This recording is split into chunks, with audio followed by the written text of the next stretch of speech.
Posture is the cornerstone of the Qi running technique and crucial to building strong core muscles.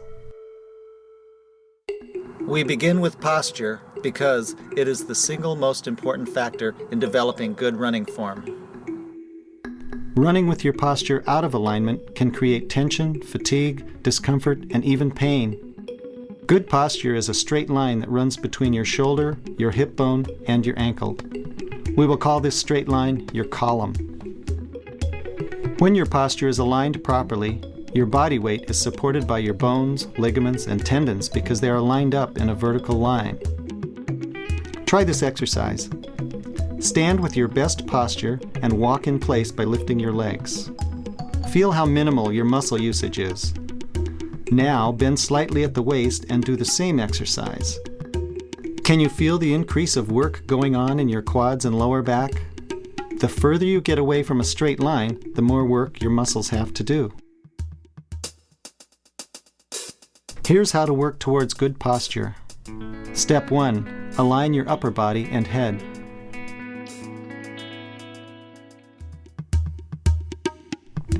Straighten your upper body by putting one hand on your belly button and one hand just under your collarbone. Now lift with your upper hand while pulling down with your lower hand. This motion will straighten your upper spine without throwing your shoulders back and tightening your upper back muscles. Upper body alignment opens your chest and allows you to breathe more fully and easily. Here is Aga with her thumb and middle finger positioned just under her collarbone. She is resting her chin on her pointer finger, making a tripod. This will hold your head and neck in line with your spine, ensuring that you don't tilt your head back when running. Once the upper body is in good alignment, we align the lower body. Step 2. Aligning your feet.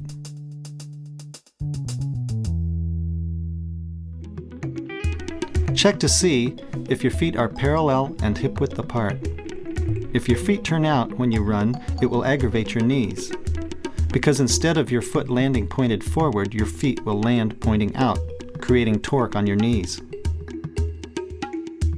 To practice this when you're running, pretend you're running on a tightrope, with the inside of your foot lining up with the center line of the imaginary rope.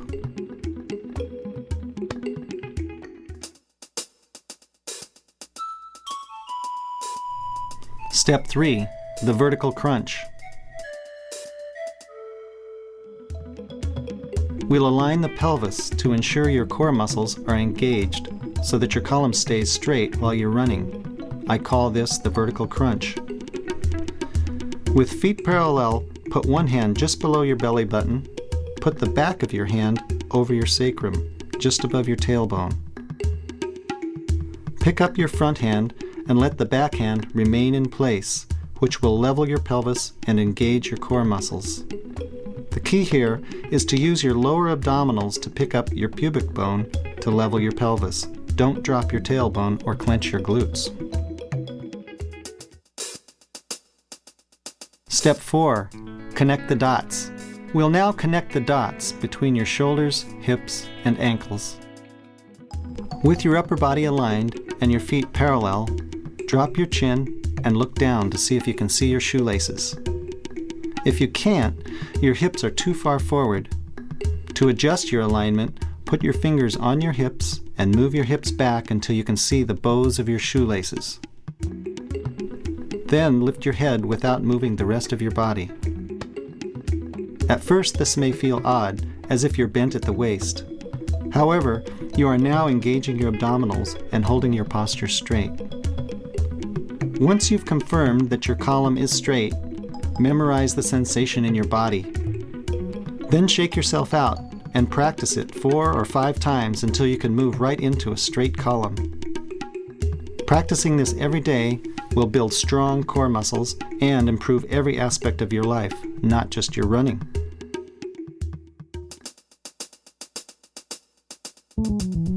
Step 5. One-legged posture stance.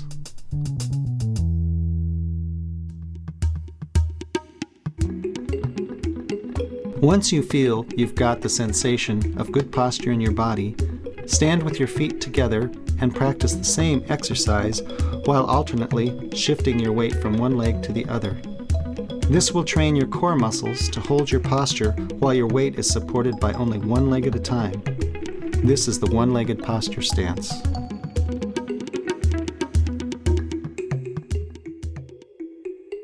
Let's review. Step 1. Use your hands to adjust and align your upper body. Step 2. Align your lower body by making your feet parallel. Step 3. Do the vertical crunch by picking up your pelvis in front, engaging your lower abdominals. Step 4. Connect the dots by looking for your shoelaces. When you confirm you have a straight column, memorize the sensation. Step 5. Do the exercise with your feet together while shifting your weight from one leg to the other.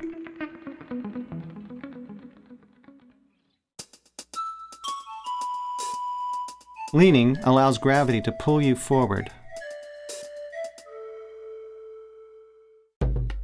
Leaning takes an immense amount of the workload off your legs and creates highly efficient running. The less you use your legs to push yourself forward, the more efficient of a runner you will be. Your lean is your gas pedal. If you want to run faster, you lean more. If you want to run slower, you lean less. With chi running, your speed has little to do with the strength of your legs.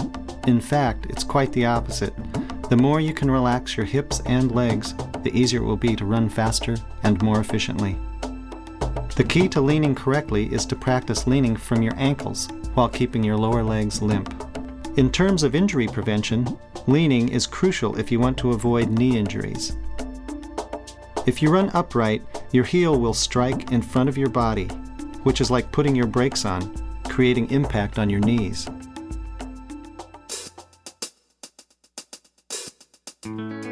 Step 1. Lean into a wall or a fence.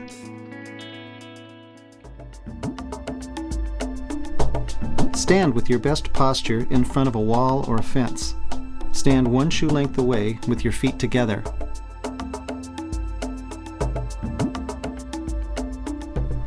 Now relax your lower legs and fall forward, catching yourself with your hands. If your heels come up, you're not relaxing your lower legs. Your heels should remain in contact with the ground and your lower legs should feel relaxed. There should be no increase on the pressure under the balls of your feet. Just let go of any tension in your lower legs and let your body fall forward. Maintain good straight posture at all times. Pick up your pelvis in front if you need to. This will keep you from bending at the waist. Practice this until you can consistently maintain relaxed lower legs.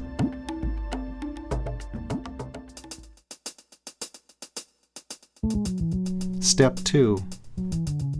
The one-legged lean. Do this leaning exercise while alternately shifting your weight from one leg to the other.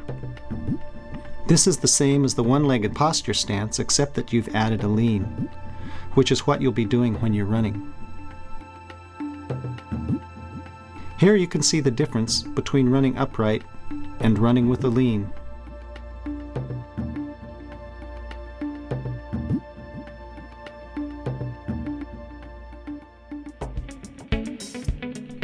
Let's review. Step 1. In the posture stance, stand with your feet together in front of a wall, one shoe length back. Then relax your lower legs and fall into the wall while holding your posture line straight. Step 2. Shift your weight from one leg to the other while repeatedly leaning.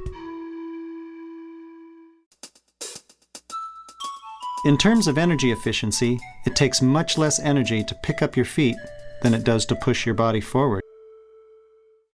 In chi running, you will not be pushing yourself forward with each stride. In fact, you will be simply picking up your feet to keep up with your forward fall. Feel the difference between picking up your feet and pushing off with your feet. Run in place for 5 seconds. Now pick up your feet for 5 seconds. Now run in place for 3 seconds. Now pick up your feet for 3 seconds. Which would you choose if you were asked to do one or the other for 3 hours? Here's another way to feel what lifting your heels feels like.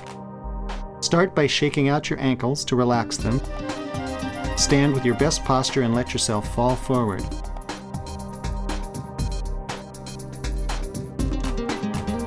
You'll notice that Chris didn't fall on his face, and I bet you didn't either.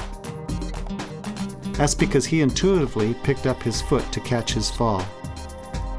In the Chi running technique, you will learn how to pick up your heels. Your legs are needed only for temporary support between each stride, not to propel you forward.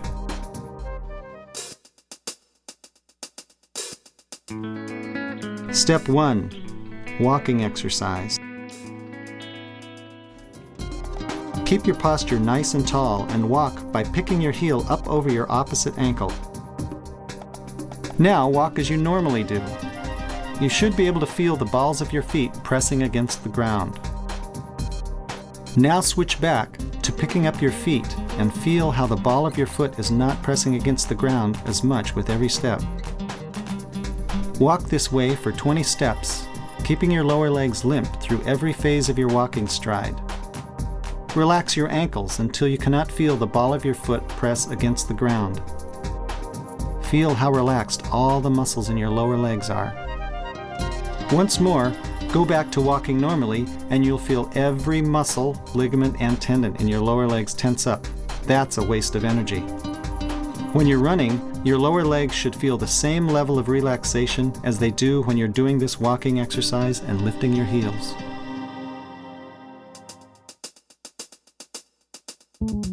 Step 2. Wheels on your feet.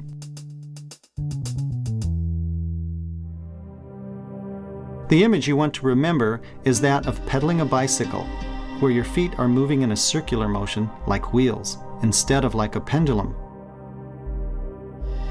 Here Chris is running with his feet swinging.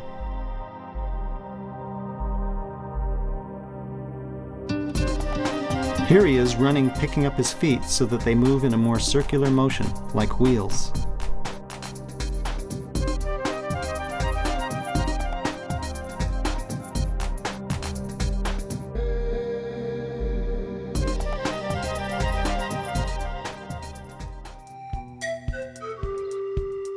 Let's review. Step 1. Practice walking by picking up your heel over the opposite ankle. Step 2. Imagine your feet moving in a circular motion.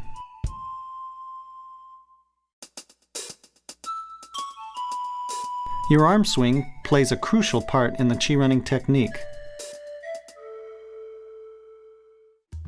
Few people know how to really make their arms work for them in a beneficial way. Follow these simple steps and you'll be swinging with the best of them.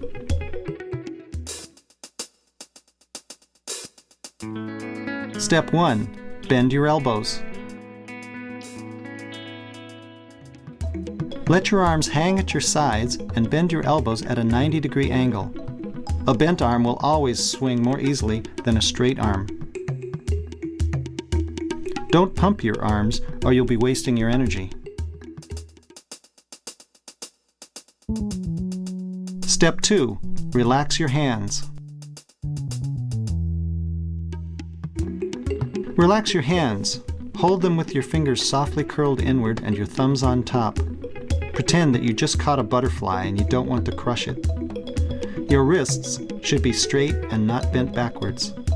If your joints are tight, it means that your muscles are working more than is necessary.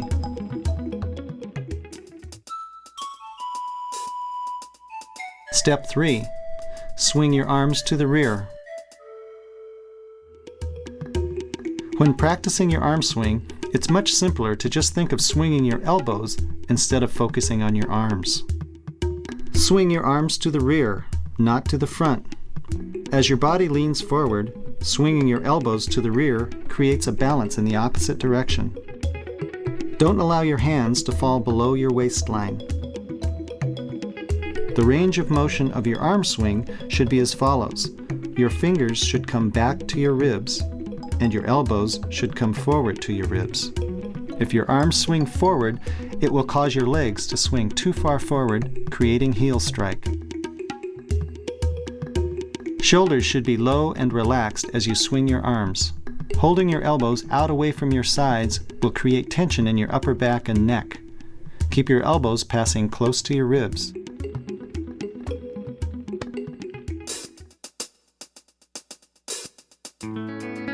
Step 4. Don't cross your center line with your hands. Don't cross your center line with your hands. Your forearms should swing slightly across your body. But notice Natasha's do not cross her center line, which would create too much side-to-side motion.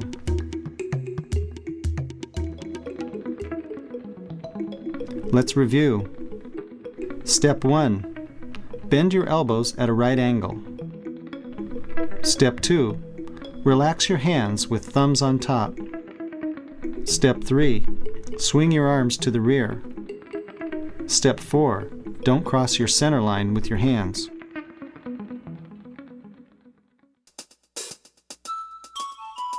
As you start your run, it is best to begin by being mindful of what you're about to do. You've been given all the pieces to the Chi running technique, and now here's where we get to put it all together. Step 1. Start with good posture. Always start by setting up your posture. Feel your column and connect your dots while standing so that you can remember it when running.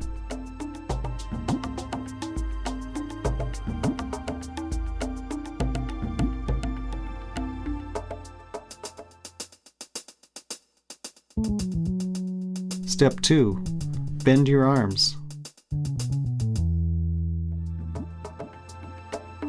Bend your arms to a 90-degree angle and relax your shoulders.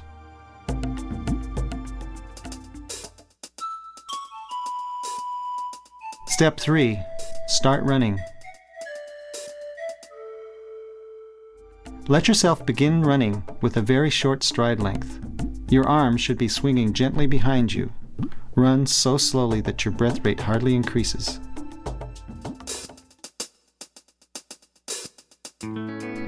Step 4. Feel your column. Once you begin running, pretend you're not running. Imagine that you're just practicing your posture stance and that every time your foot touches the ground, it hits at the bottom of your column, not in front of it.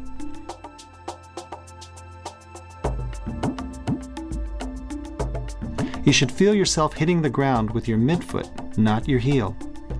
Run this way for a few minutes and don't think about any other focuses or that you're even running. It's just you and your column. Now here's the 3-part process to engage gravity. Step 5. Connect the dots again. Every time your foot comes down at the bottom of your column, connect the dots, shoulders, hips, and ankles. Every time your feet hit the ground, you should have a one-legged posture stance. Keep a short stride length. Once comfortable holding your column, drop your attention to your feet. Keep your feet hitting where they are and allow the rest of your column to tilt forward, ahead of where your feet are hitting. Increase your tilt by only a small amount and relax into this new angle of lean. As you initiate your lean, keep your knees down and your lower legs relaxed.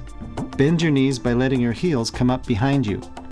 Remember, your lean is your gas pedal. If you want to run faster, lean more. If you want to run slower, lean less. Learn to feel what it's like to engage your lean.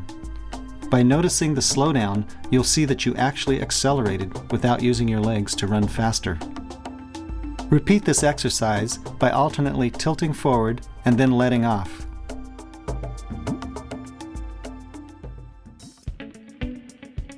Let's review. Step 1. Check your posture. Step 2. Bend your arms. Step 3. Start running. Step 4. Feel your column. Step 5. Engage gravity. Connect the dots. Drop your focus to your feet. Lean ahead of your foot strike.